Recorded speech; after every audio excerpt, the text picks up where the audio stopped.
7 मई 2025 ये तारीख भारतवर्ष को याद रहेगी, क्योंकि आज सुबह जब भारतवासियों की आंख खुली तो हमने सबसे पहले देखा ऑपरेशन सिंदूर, जो पहलगाम अटैक के बाद इंडियन गवर्नमेंट ने और इंडियन आर्म फोर्सेस ने पाकिस्तान के ऊपर जो मिसाइल बरसाई। उसके बाद शाम होते होते रोहित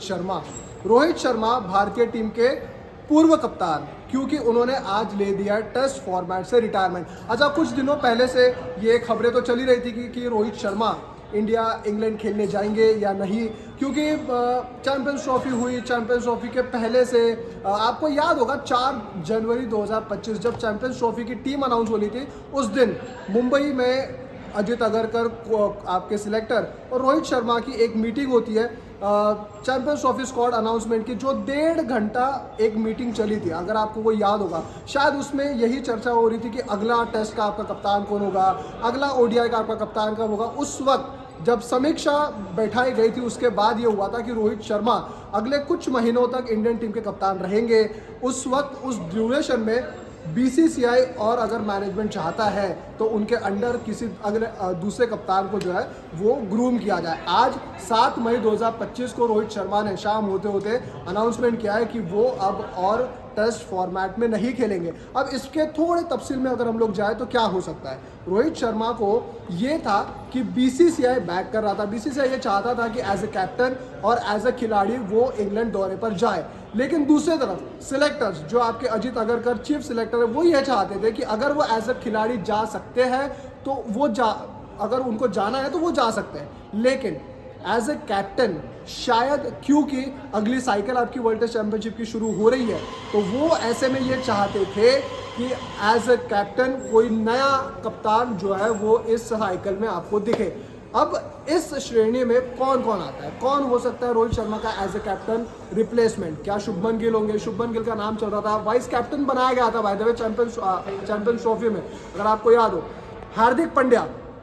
ओडीआई में क्या बन सकते हैं, क्योंकि इस वक्त जो है वो शायद वो एक इकलौता फॉर्मेट जो बचा है रोहित के पास, वो है ओडीआई फॉर्मेट। अगर ओडीआई फॉर्मेट की हम लोग बात करें, 2027 वर्ल्ड कप आपको अगला खेलना है, लेकिन क्या तब तक ये सस्टेन कर पाएंगे? क्या तब तक रोहित शर्मा की वो बॉडी जवाब दे पाएगी?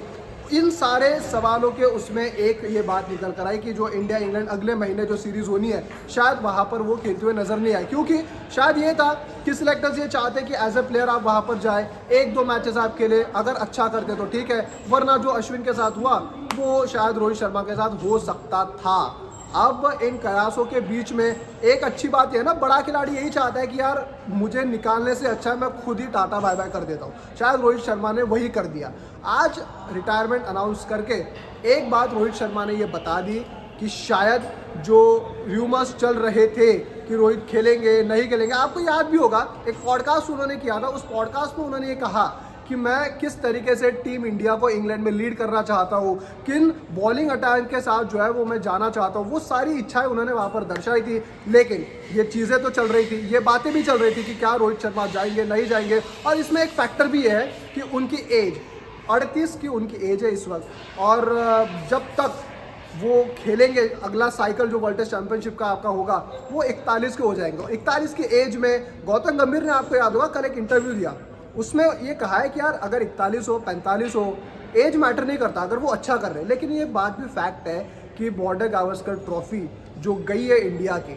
वो शायद ज़्यादा डेंट कर गया रोहित शर्मा के खुद के फ्यूचर को, खुद के खेलने के टेम्पलेट को, क्योंकि रोहित शर्मा ने, आपको याद है कि जी फियरलेस अप्रोच, फियरलेस खेलूंगा, वो एक चीज़ तो सामने आई थी, और जो अंदाज इंडियन टीम ने शायद अपनाया था,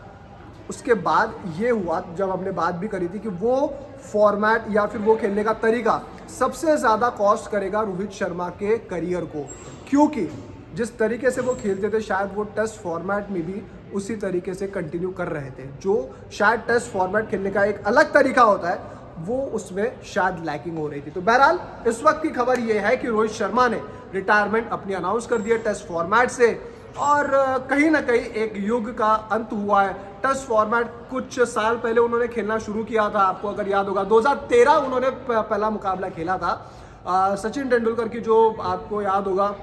फेयरवेल सीरीज थी उसमें। लेकिन जब उनको मौका मिला एज अ ओपनर 2019 में साउथ अफ्रीका के खिलाफ, वहाँ से सही मायने में as a test cricketer Rohit Sharma का पुनर्जन्म हुआ था। लेकिन लेगेसी अगर हम लोग देखें, T20 में वर्ल्ड कप जिताया, वो चैंपियंस ट्रॉफी आपको ओडीआई में जिता दी। उम्मीद यही करेंगे कि एक जो फॉर्मेट बचा हुआ है रोहित शर्मा के पास, 2027 साउथ अफ्रीका वर्ल्ड कप, क्या वो ट्रॉफी इंडिया की होगी। 2023 फाइनल हम लोग चूक गए थे, लेकिन रोहित शर्मा के पास इकलौता फॉर्मेट अब जो बचा है वो है ओडीआई फॉर्मेट, और शायद 2027 तक वो उम्मीद करेंगे कि उसको सस्टेन करे और वो ट्रॉफी भी इंडिया के नाम करे।